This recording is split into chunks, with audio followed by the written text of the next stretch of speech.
The bass thumps, a visceral pulse against the sleek glass facade of the Velvet Rope, an exclusive downtown nightclub. Flashing lights paint the wet pavement with ephemeral streaks of neon. Valets in crisp uniforms usher gleaming luxury cars into a crowded lot. Chloe Armstrong, 22, a vision in a shimmering designer dress that barely skims her knees, laughed, her head thrown back, as she exited the club. Her makeup was flawless, her hair a cascade of perfect waves. She was flanked by two equally stylish friends, Tessa and Brooke, their voices a symphony of privileged chatter. And Tessa said, "I can't believe Liam bought us another round of crystal. He is literally obsessed with you, Chloe." Chloe giggled, a little slurred, and replied, "Oh, he's just so boring." "Did you see his shoes?" "Utterly tragic. I just wanted to get out of there. This place is so pedestrian tonight." Brooke asked, "Where to next, then? Another after-party?" "The Hamptons aren't that far." Chloe pulled out her phone, scrolling idly, her thumb hovering over a ride-share app. She dismissed it with a wave of her hand. "Nah, I need adventure. Something real. Let's walk. Just for a bit. See what this city actually looks like after dark." Tessa and Brooke exchanged dubious glances.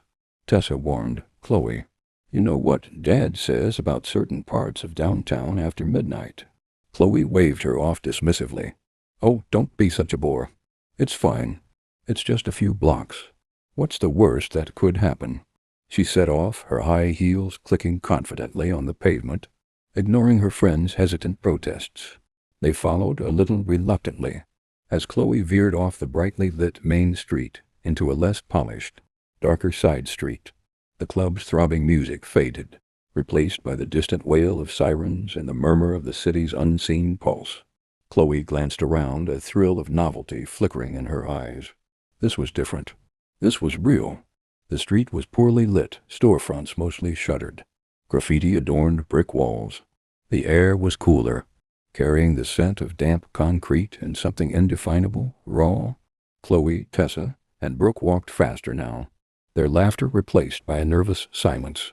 The novelty had worn off, replaced by an unsettling unease. Chloe glanced over her shoulder. Tessa muttered, "Maybe we should have taken the car." Chloe said a little defensively, "It's fine.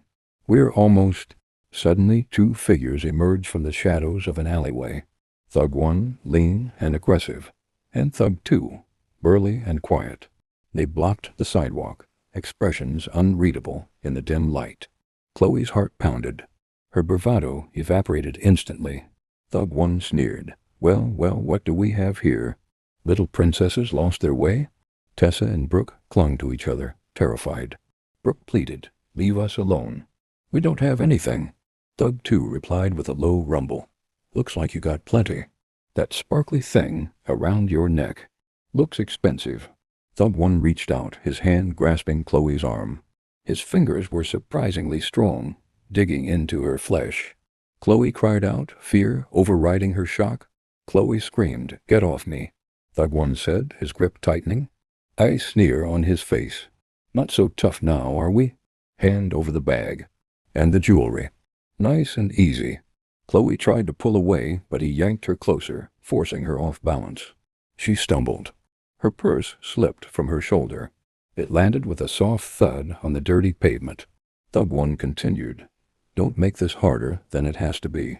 Fluorescent lights hummed over a cluttered but organized mechanic's garage. Tools hung neatly on pegboards. A half-disassembled engine sat on a stand. Aaron Davis, a black man with strong, capable hands and a kind face, wiped grease from his brow with a rag. He was deep in concentration, humming softly. Marcus, Aaron's friend and business partner, leaned against a workbench, scrolling on his phone. Marcus asked, "You going to be here all night, man?" "Mrs. Davis made that peach cobbler you like." Aaron sighed. "Just need to finish this alignment. Customer needs it by morning. You know how it is. People rely on us." Marcus shrugged. Yeah. The good Samaritan of the neighborhood. Just don't let it kill you. You always put everyone else first." Aaron smiled, shaking his head. He grabbed his jacket. "All right, I'm almost done. Let's hit it." Just as he was about to leave, a muffled scream echoed from outside. Both men froze, listening. Another clearer scream, followed by a shouted curse. Aaron's brow furrowed. He looked at Marcus. Sounds like trouble. Marcus shrugged. Probably just some kids. Let's go.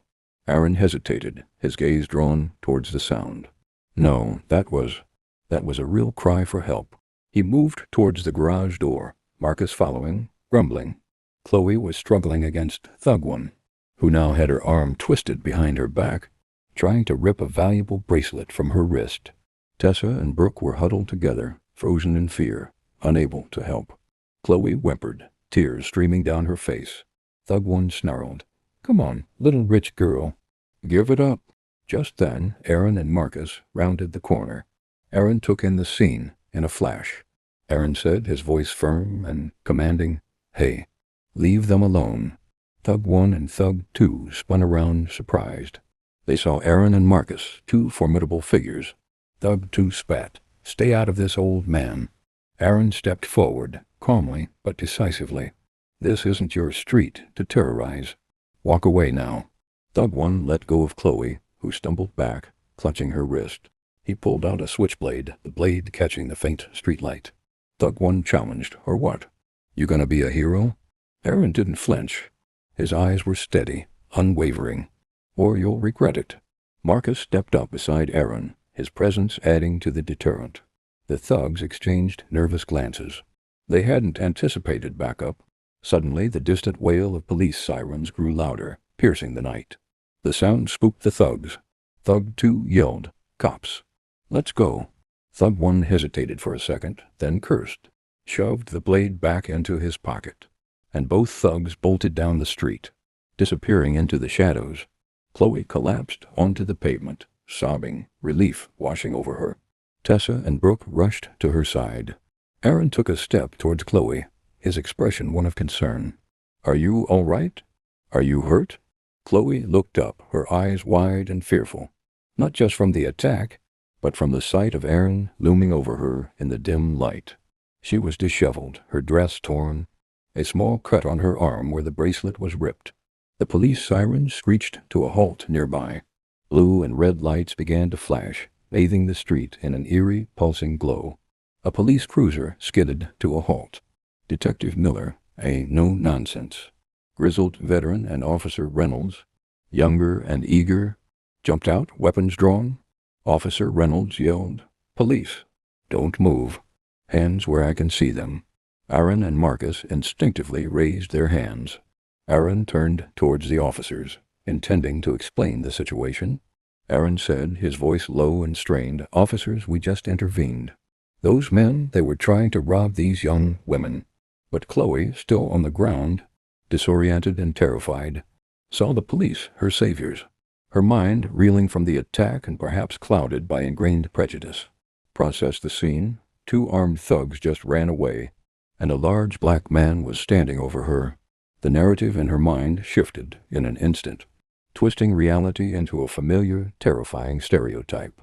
Chloe pointed a trembling finger at Aaron, her voice raw with fear and accusation. "Him! He attacked me. He tried to hurt me." A collective gasp from Tessa and Brooke, who looked utterly stunned by Chloe's accusation. Marcus's jaw dropped. Detective Miller and Officer Reynolds' eyes snapped to Aaron. Their expressions hardened. Officer Reynolds immediately lowered his weapon and lunged at Aaron. Grabbing him roughly, Officer Reynolds yelled, "You heard the lady." On the ground. Now. Aaron was stunned, resisting briefly. "What? No. I was helping her. I saved her." Officer Reynolds shoved him against a wall, roughly. "Don't resist. You're under arrest." Aaron was slammed against the brick wall, the impact jarring his teeth. He felt a sharp pain in his shoulder. Detective Miller watched, a flicker of something unreadable in his eyes. But he didn't intervene. Marcus rushed forward. Marcus pleaded, "Hey, what are you doing?" He's the one who helped them. The real attackers just ran off. Officer Reynolds turned to Marcus. "You too, pal. Don't interfere with an arrest. Step back." He shoved Marcus back roughly. Aaron was cuffed, his hands painfully behind his back. Officer Reynolds shoved him towards the cruiser. Aaron desperately looked at Chloe. She's lying. Tell them. Tell them what happened. Chloe turned her face away, refusing to make eye contact. Tears streamed down her face, but she remained silent. Her decision, however fleeting or fear-driven, had sealed Aaron's fate. Detective Miller approached Chloe, his face grim. "Are you hurt, man? Do you need an ambulance?" Chloe shook her head, still sobbing, refusing to look at Aaron as he was pushed into the back of the police car. The flashing blue and red lights reflected in her tear-filled eyes, but offered no clarity, only a distorted version of the truth. A bare room. A single harsh light hung overhead. Aaron sat at a metal table, still in his grease-stained work clothes. His shoulder ached. His face was a mask of disbelief and anger. Detective Miller sat opposite him. Officer Reynolds stood by the door, arms crossed, a smug expression on his face. Detective Miller began, "So, Mr. Davis, the victim, Miss Chloe Armstrong, says you assaulted her, tried to rob her. What do you say to that?" Aaron replied, his voice low and strained. "I say she's lying. I say I saw her being attacked by two men. I intervened. I chased them off. I protected her." Officer Reynolds scoffed. "Oh, real hero, huh? Just happened to be in a dark alley, conveniently." Aaron explained, "My garage is 2 blocks from there. I heard screams. I went to help. My friend Marcus was with me. He saw everything." Detective Miller stated, "We'll talk to your friend. But right now, we have a direct accusation from the victim. A well-respected family, mind you." Aaron's voice rose. "And I'm a respected business owner. I have a clean record. I wouldn't hurt anyone. I literally put myself in harm's way to save her." Officer Reynolds leaned forward, menacingly. "Doesn't look so good, does it? Big black man, little white girl, dark alley. You fit the description, pal." Aaron's eyes flashed with fury. The insinuation was a punch to the gut. "Is that what this is about?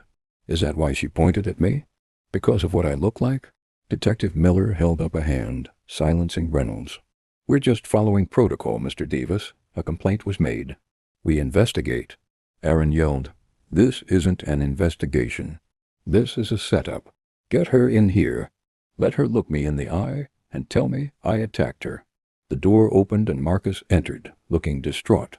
"Marcus," exclaimed Aaron, "what's going on?" "I told them everything." Detective Miller responded, "We've heard your friend's account, Mr. Jones. It corroborates some details, but the victim's statement is paramount." Marcus argued. "She was scared. She was confused. She pointed at the wrong person." Officer Reynolds muttered, "Or she knew exactly what she was doing." Aaron stared at the table, despair creeping in. The weight of injustice was crushing. Chloe sat on a plush couch, wrapped in a silk robe, a blanket draped around her. Her arm was bandaged. Her father, Mr. Armstrong, 50s, a stern, powerful man in a designer suit, stood over her, phone pressed to his ear. Mr. Armstrong said into the phone, his voice low but firm, "Yes, Detective, I understand. Just ensure this individual is dealt with. My daughter has been through enough. This simply cannot become a public spectacle. Her reputation, our family's name." He hung up, then turned to Chloe. "Are you sure, sweetheart? About him? The police report is very clear." Chloe hesitated, a flicker of doubt in her eyes. She remembered Aaron's steady gaze, his clear voice. But then she remembered the terror, the shadows, the overwhelming relief when the police arrived, and the implicit understanding from the officers when she pointed. She had been the victim. He had been the other. Chloe said, her voice trembling but firming up, "Yes, Dad, he was there. He seemed threatening." And then the police arrived. "I just reacted." Mr. Armstrong nodded, satisfied. He patted her hand. "Good, you did the right thing, honey. Protecting yourself. The system will handle it. We'll make sure of that." Chloe looked at her bandaged arm, then out the window at the gleaming city. She felt a knot of unease in her stomach, but she pushed it down. Her father's words were a comforting blanket of denial. Marcus paced anxiously in front of the locked garage doors. He was on the phone with Mrs. Davis, 60s, Aaron's mother. Marcus explained, "They're holding him. Mrs. Davis, they're saying he attacked that rich girl. It's ridiculous. Everyone knows Aaron. He'd never do anything like that. Mrs. Davis said, her voice filled with worry. I know, son. I know, my Aaron. Always helping folk. I'm coming down to the station. This is wrong. Word spread quickly through the neighborhood. Neighbors gathered, expressions ranging from concern to anger. They knew Aaron. They knew his character. The rumors of a black man attacking a white girl spread through news outlets, fueled by initial police reports that only stated Chloe's version of events. Neighbor 1 exclaimed, Aaron Davis? That's impossible. He fixed my car for free last month. Neighbor 2 muttered, this is how they do us, man. Always the same story. Aaron sat on a cold bench, head in his hands. The previous bravado had drained away, replaced by a profound weariness. He was exhausted, mentally and physically. The weight of the false accusation, the assumption of guilt, was crushing. He saw the faces of Officer Reynolds, then Chloe's terrified, accusing finger. Aaron's voiceover began, I thought I was a hero. I thought I did the right thing. But in her eyes, I was just another threat. Another reason to be afraid. And the color of my skin made me guilty before I even spoke a word. He closed his eyes, trying to block out the harsh reality of his situation. A blur of legal proceedings. Aaron, looking drawn but composed, stood before a judge. Marcus and Mrs. Davis sat in the gallery, their faces etched with anxiety and anger. Chloe was not present. Her lawyer represented her. The charges were read. Assault, attempted robbery. Aaron pleaded not guilty. Bail was set ridiculously high, clearly influenced by Mr. Armstrong's connections. Marcus and Mrs. Davis were packing up tools, trying to keep the business afloat, but it was hard with Aaron in jail. Mrs. Davis said, her voice tight with suppressed emotion, we need to find something, Marcus. Something that proves he was helping her. She can't get away with this. Marcus replied, we're trying. Mrs. Davis, I put up a reward for anyone who saw the actual thugs. But it's a tough neighborhood to get people to talk to the police. And that family, they've got money and power. Mrs. Davis clutched a framed photo of a young Aaron, smiling, confident. He just tried to do good. Like always. Months had passed. Chloe was out with friends again, but something had changed. She was quieter, less carefree. The incident and Aaron's face as he was dragged away haunted her. She saw a news report on TV about Aaron's upcoming trial, his face on the screen. The journalist detailed his spotless record, his community work, the questions swirling around the case. Chloe switched off the TV abruptly, her heart pounding. Later, alone in her apartment, she looked at herself in the mirror. She touched the faint scar on her arm where the bracelet was ripped. The physical wound had healed, but the emotional one festered. She remembered Aaron's steady gaze, his bewilderment, the betrayal. The memory conflicted with the story she told, the story her father wanted, the story that kept her safe, but at what cost? She scrolled through social media, seeing angry comments about Aaron, but also increasingly, comments questioning the narrative, calling for justice. She saw posts from Marcus and Mrs. Davis pleading for witnesses. A profound sense of guilt, long suppressed, began to surface, suffocating her. Her perfect, privileged world felt tainted. Chloe took a long walk in a quiet park, away from the city's noise. She saw a homeless man and instinctively recoiled, then caught herself. Her perspective was shifting. She remembered Aaron's calm authority, the way he stepped in, the clear threat from the thugs. She remembered the flash of the blade. It was him. Herein he saved her. She pulled out her phone, scrolled to contacts, then stopped. She couldn't call the police. Not yet. She needed to understand. Detective Miller sat alone in his office, looking at the case file on Aaron Davis.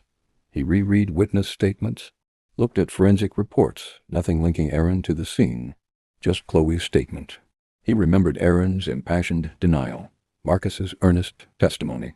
He remembered Officer Reynolds' dismissive attitude. He sighed, ran a hand over his face. Something wasn't sitting right. He'd been doing this for too long to ignore the gut feeling. The powerful family, the quick accusation, the lack of corroborating evidence against Aaron.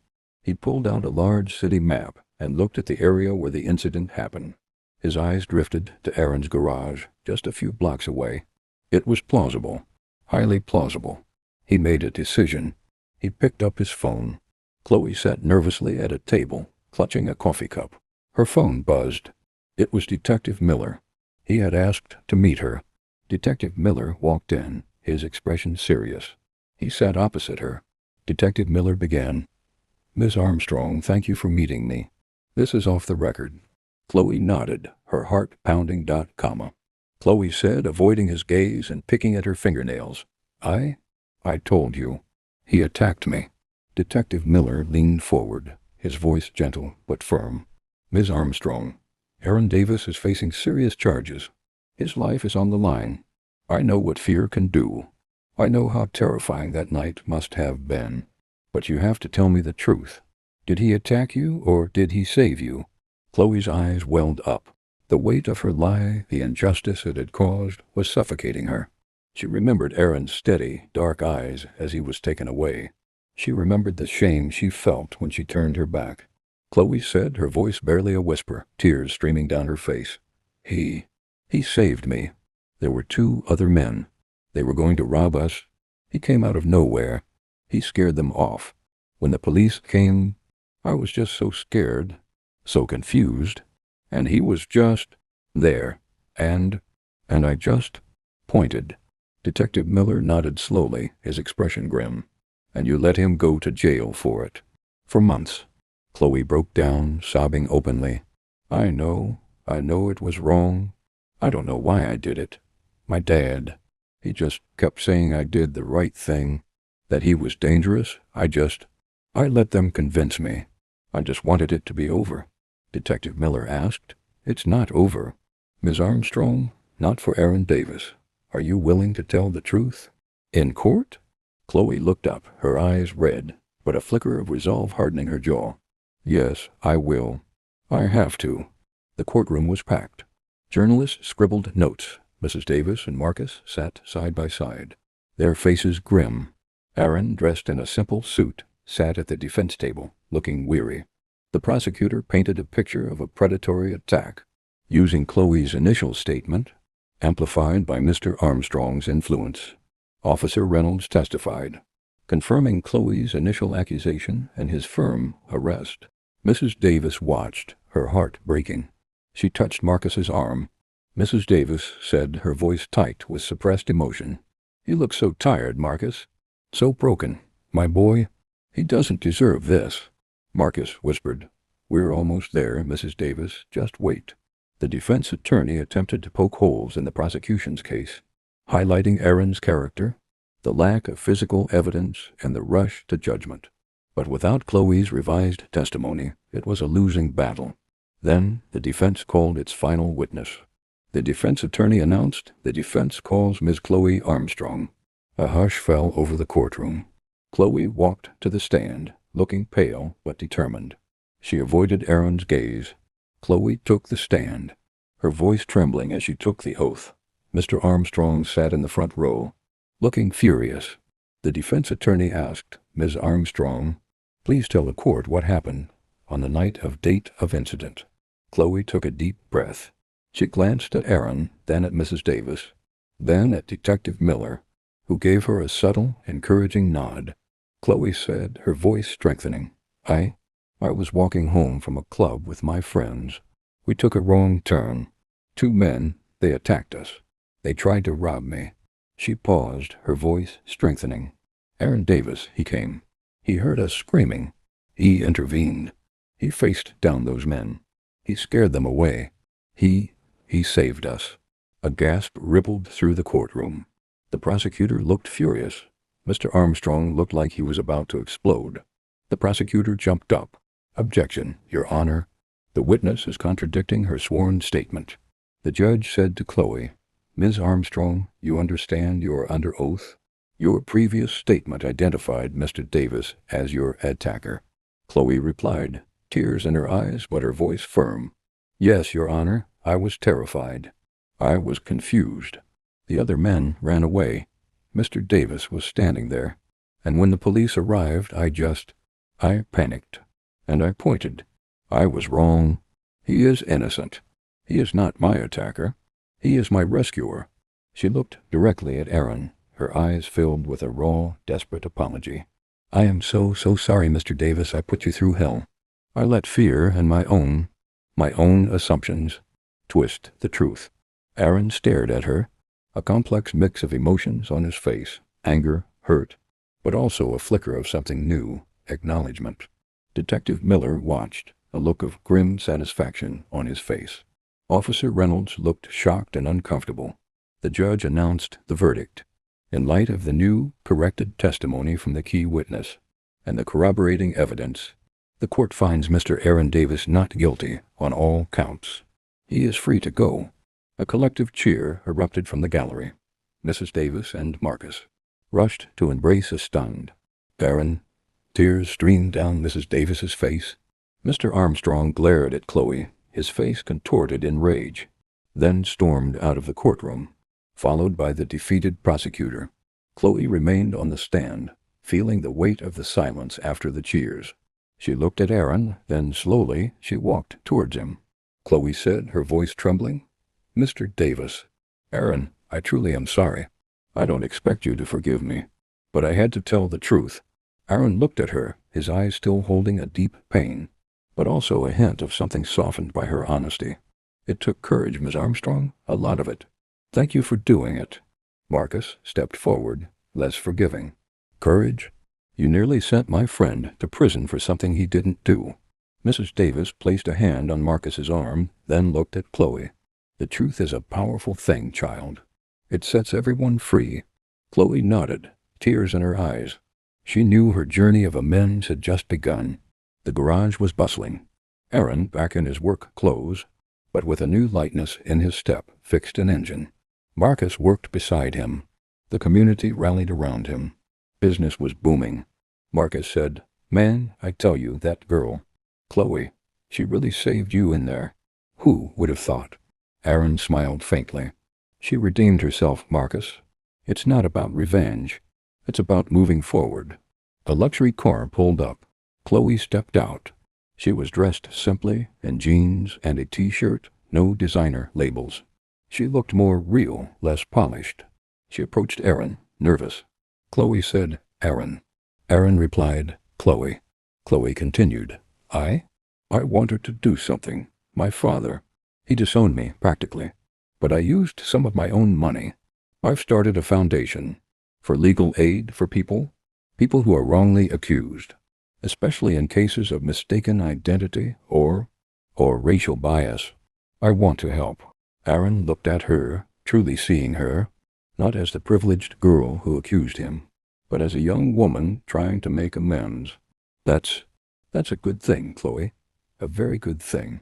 Chloe asked, and I wanted to ask if you'd consider being on the board or advising us. Your experience, your perspective, it's invaluable." Aaron hesitated, then a slow smile spread across his face. "I'd be honored, Chloe. It's time someone helped those who really need it." Chloe smiled, a genuine, unburdened smile. It was the first time Aaron had seen it. She was still Chloe Armstrong, but the spoilt rich girl was starting to fade, replaced by someone striving for purpose and justice. Detective Miller sat with Officer Reynolds. Reynolds looked chastened, humbled. Detective Miller said, holding up Aaron's file, now marked exonerated.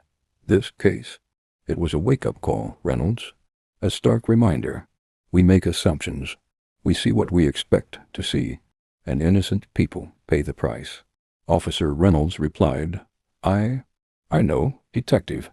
I messed up badly." Detective Miller instructed, "You did? But you're young. You can learn from it. From now on, you question everything. Every statement, every assumption, especially your own. You treat every person, regardless of who they are or where they come from, with the same respect. You listen. You learn." Reynolds nodded, a flicker of understanding in his eyes. "Yes, sir, I will." Aaron stood in front of his garage, looking out at the neighborhood. The evening sun cast long shadows. He felt the weight of everything that happened. The pain, the betrayal, but also the hope. Chloe's foundation, his renewed sense of purpose. the solidarity of his community. He saw Mrs. Davis walking towards him, a plate of peach cobbler in her hand. She smiled warmly. Mrs. Davis said, "You did good, son. You always do." Aaron embraced her. He looked up at the sky, a quiet peace settling over him. The path forward was long, but it was clearer now. The reckoning had come, and with it, the possibility of a better way. If you were pulled in by this story, tap subscribe and turn on notifications so you never miss a twist. Hit that like button, drop a comment,